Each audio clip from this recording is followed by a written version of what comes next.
Coming up, Tzu Chi leaves its mark in Ecuador as the cash for relief program comes to an end in Canoa City. A statue of Tang Dynasty monk embarks on a historical journey from China to Japan.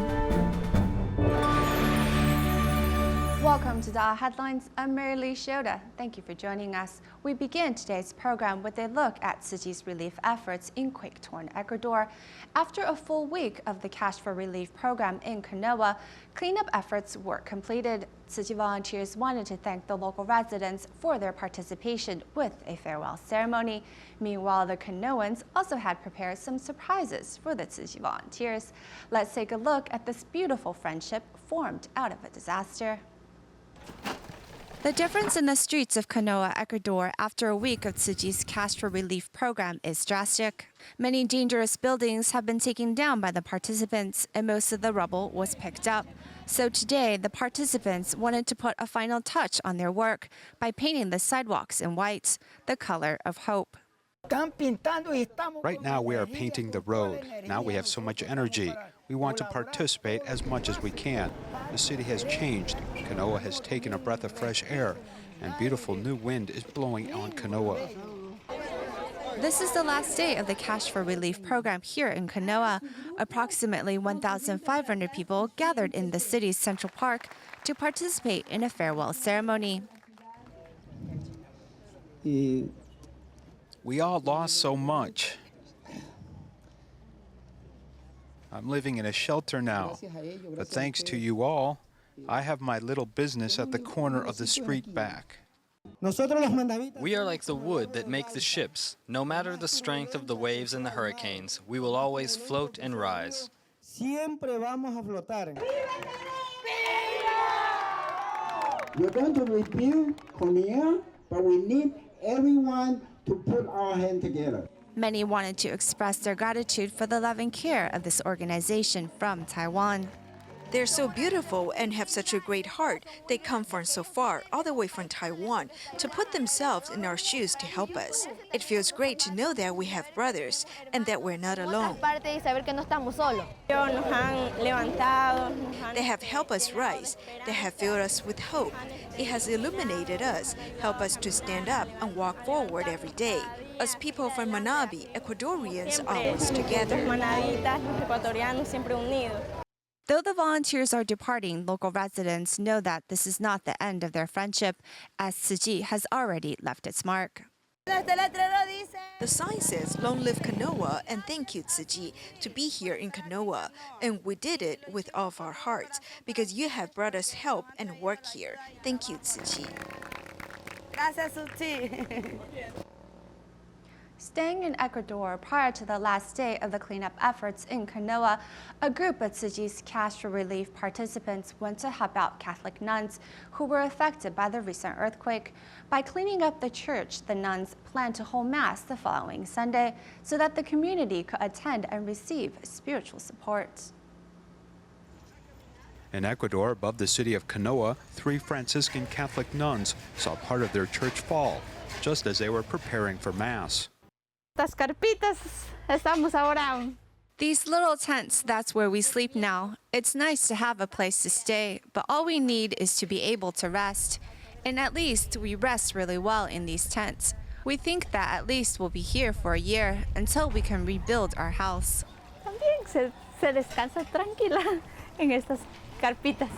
As more than 90% of Canoans are Catholics, many wanted to go help the nuns to clean up the church. Today we came here to demolish and take out all the rubble from the church so that the sisters can go back and hold Mass on Sunday.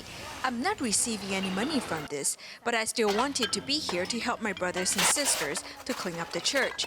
Because it's not only the individuals who are in need, it's all of us. We have to help each other. Todos tenemos que ayudarnos mutuamente porque todos somos hermanos, todos tenemos que ayudar.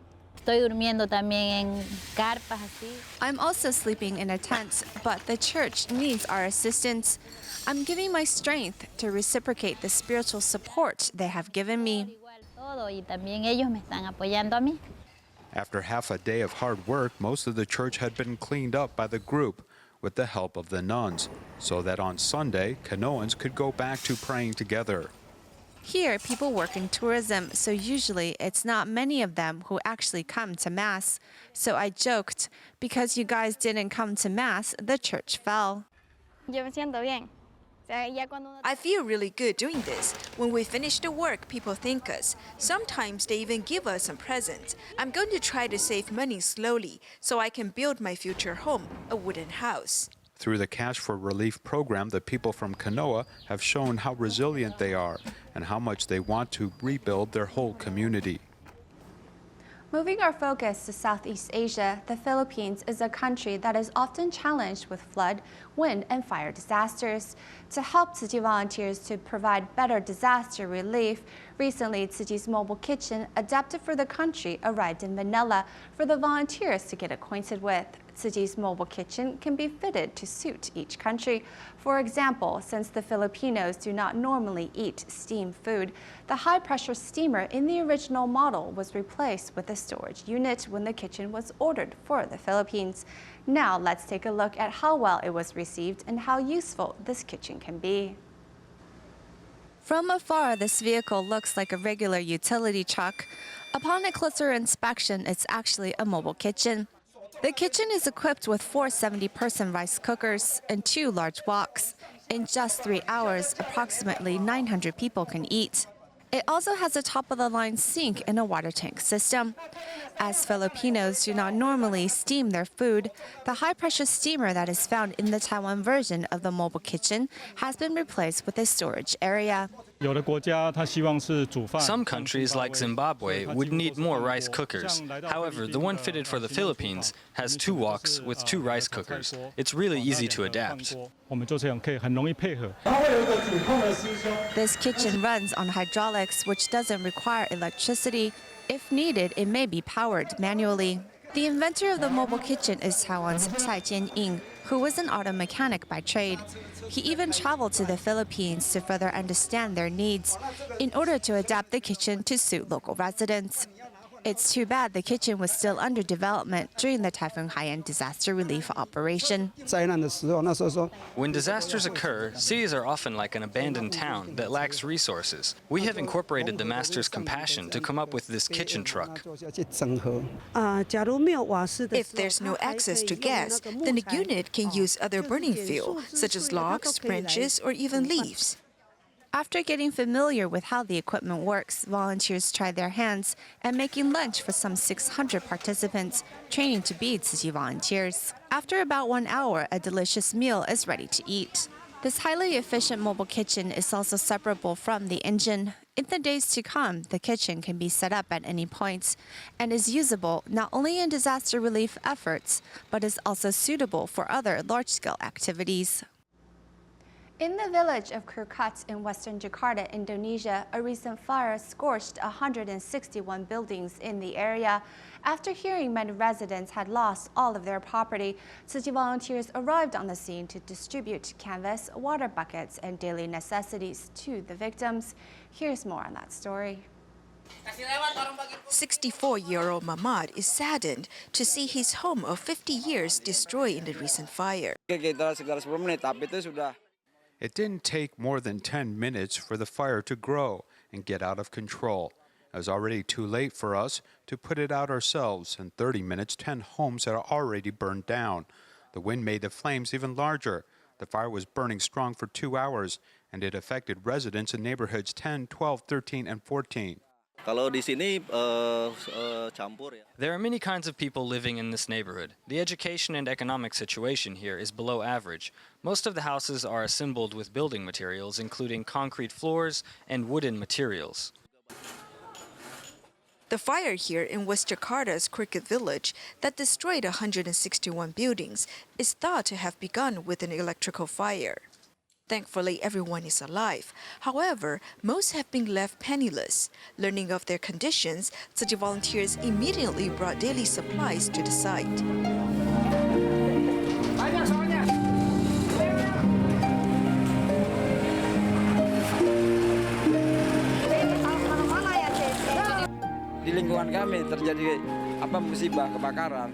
It's so wonderful seeing you all here to help. We're happy you've come to our neighborhood to investigate and see what the people really need. We're very grateful, and these relief supplies will really ease our worries in the days ahead. The canvas will be especially helpful. Although relief supplies may only last a short while, the spirit of humanitarian assistance offered by Tzu Chi will be a constant encouragement for these residents as they start on rebuilding their lives and community.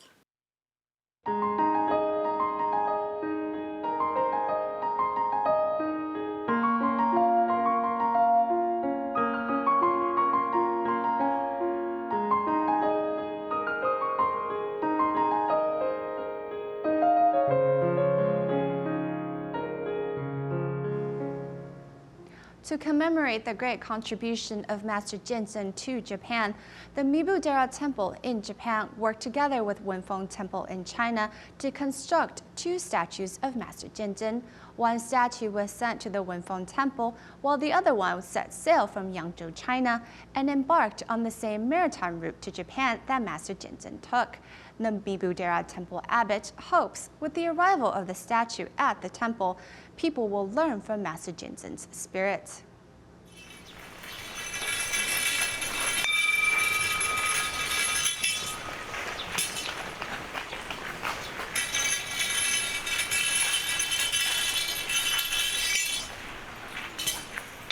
In Nara, Japan, in the main hall of Toshodaiji Temple, there are 2 statues of Master Jinzhen.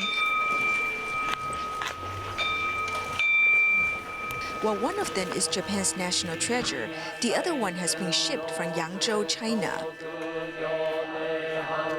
Tang Dynasty Chinese monk Master Jinzhen, who was well respected in China, attempted to visit Japan some 6 times over the course of 12 years. After he finally succeeded on his 6th attempt, he propagated the Buddhist faith and introduced the Rishu school of Buddhism to Japan. Master Jinzhen and his disciples later founded Toshodaiji Temple, a well-known Buddhist temple of the Rishu sect. Master Jinzhen was the first monk to make the sacrifice and traveled to Japan to spread Buddhism. He introduced the Rishu school of Buddhism, Chinese medicine, and precious cultural heritage to Japan. He contributed greatly to Japan.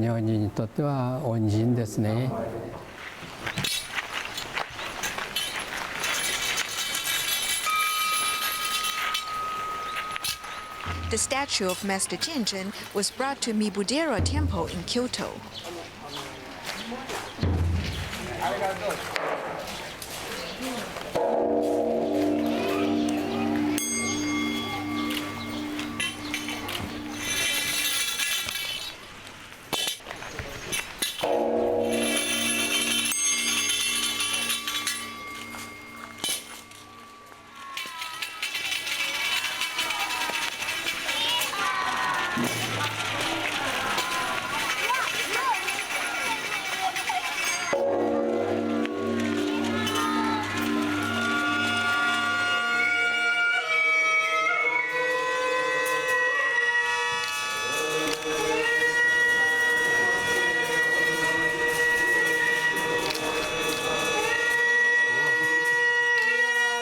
Chinese and Japanese monks chant in the Dharma assembly to welcome the statue of Master Jinzhen that will be placed at Mibudera Temple.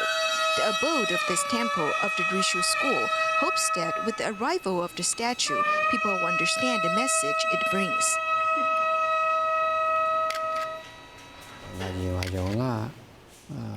We hope people can understand how the Rishu school of Buddhism was introduced to Japan. And we also want to convey the message that people can live harmoniously with no wars between countries. We can all work to promote world peace. To promote the spirit of Master Jinzhen and the importance of Buddhist monastic rules, Mibudera Temple has worked together with Wenfeng Temple in Yangzhou, China, to construct 2 statues of Master Jinzhen. One statue is sent to Wenfeng Temple, while the other one sets sail from Yangzhou and embark on the same maritime route to Japan that Master Jinzhen took long ago. The journey by car and boat totaled more than 50 hours. It was similar to the route Master Chenzhen embarked on. However, this was smoother than his voyage to Japan. It is like his 7th visit to Japan. We are conducting the event with the spirit of Master Chenzhen.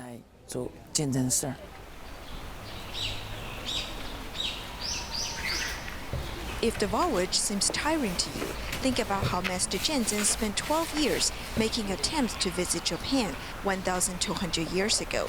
His contributions of bringing culture and knowledge to Japan are still greatly appreciated by all.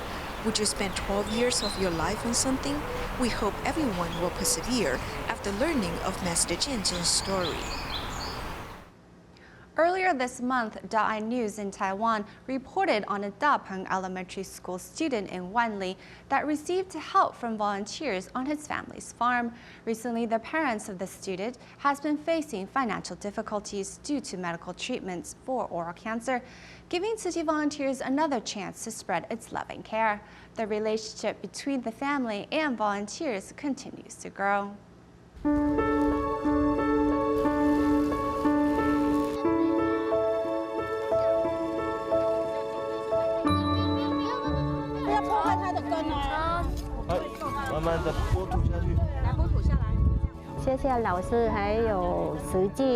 Thank you and Tzu Chi for all your help. I hope the bottle gourd grows well and that we grow a lot. I hope I can give each of them one when they come in.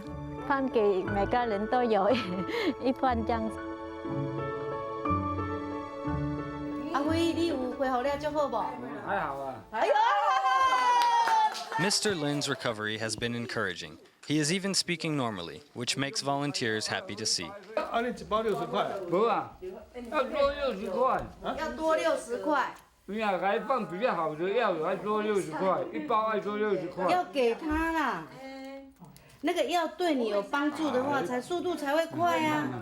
Mr. Lin as the main financial provider of the family, his medical condition has made things difficult. Volunteers also worry about his 3 children and their studies. We want to give you this emergency cash to help for this period. You don't need to worry about getting back to work immediately. First, you need to take care of your health. Use this to make sure your children are eating enough. And don't skip out on buying your medicine. Tzu Chi volunteers even prepare a homemade meal to make sure Mr. Lin is eating healthy, and also shares some cooking tips with the wife. Put a cup of water on the outer pot to cook and that's it. It's more important to flavor the dish. The sauce use licorice, anise, and soy sauce. It's quite simple. When we last came, Mr. Lin had just undergone surgery and he couldn't talk. Since that first meeting till now, we've revisited on different occasions. We really hope that he gets his health back quickly and can return to his normal life. Shoots and flowers are already visible in the field volunteers helped farm. Everyone hopes that with time and support, the Lin family will also be ready to break new ground again soon.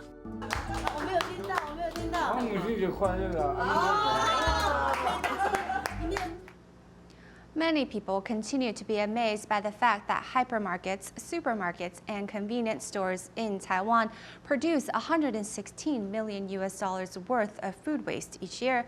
Equally astonishing is that many of these items are thrown out simply because their packaging has been damaged. They appear imperfect or are too ripe. These issues, however, don't affect the nutritional value. To combat this issue, a number of governmental organizations and NGOs have established food banks to distribute these items and prevent waste. They also distribute these food items to poor families in need. Here's more in our report. These small potatoes, or fruits and vegetables which have been bruised, don't sell well on the market. Consumers may like to see food with a glamorous appearance, which shouldn't be damaged or crushed. Attractive fruits and vegetables may come from abroad, but they may also come with excessive pesticide, fertilizer, and genetic modification. Meanwhile, unattractive fruits and vegetables which have the same nutritional value may sell for less. Sometimes the appearances of fruit and vegetable and their nutritional contents are not the same, but actually inside they are identical. Categories of food waste includes expiring food products, those with damaged packaging, overly ripe fruits and vegetables. Hypermarkets report that some 40% of bread and 20% of fresh food is wasted. These problems lead businesses to think about how to avoid leftover food waste. For example, this item, which may have 6 days left before its expiry date, may see us package it with 2 small free cartons of milk. If near expiry goods are cheaper, I would consider purchasing them for immediate use rather than wasting this food. While near expiry or goods with damaged packaging may be discounted to promote sales, some consumers may be unclear about this issue. 这个一定是 OK 的嘛，这不可能是对啊，那把 OK 的跟这个摆在一起就不太好了，好不好？好，那我们给你个时间改善好。Some stores specially set a clearance area for products near expiry, offering different types of discounts. Once these items pass expiry, they must be scrapped. Things that need to be discarded each day, we will pull them off the shelves at 9 o'clock in the evening and throw it away. Discarding recently expired food into garbage bins may be a pity, so some stores have set up food donation stations for goods which can be put to good use. Using foods that are about to expire and donating it on the one hand means this food will not be wasted, and on the other hand, we can also help others. Hypermarkets send these donated items to the first food bank set up by an NGO in Taiwan.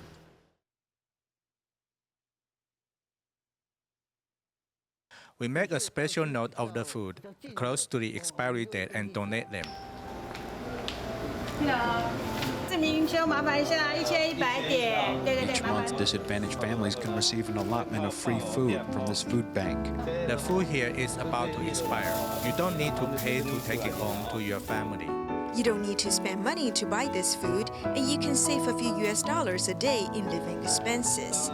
All the food has been saved, but much of it could have been wasted at the farm.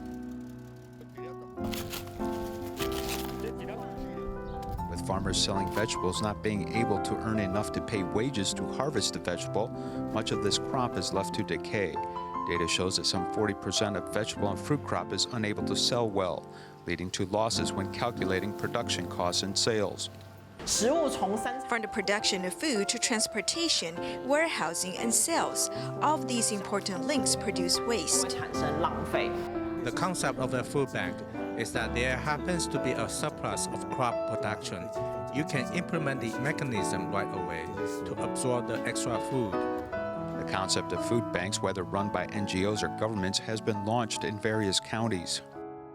From 2014, in Taichung City, stalls from the city's 5 largest public markets donate their leftover food. What was originally discarded leftover food can now feed more than 4,000 poor and sick residents as nutritious breakfast and lunch.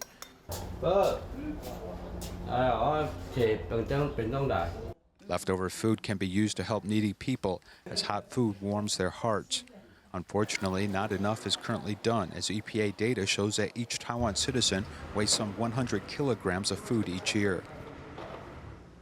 Recently, at the Tzu Chi Guandu grounds, a musical performance was held where members of the public gathered to enjoy a concert as well as an exhibition featuring the good deeds Tzu Chi have done throughout its 50 years of establishment.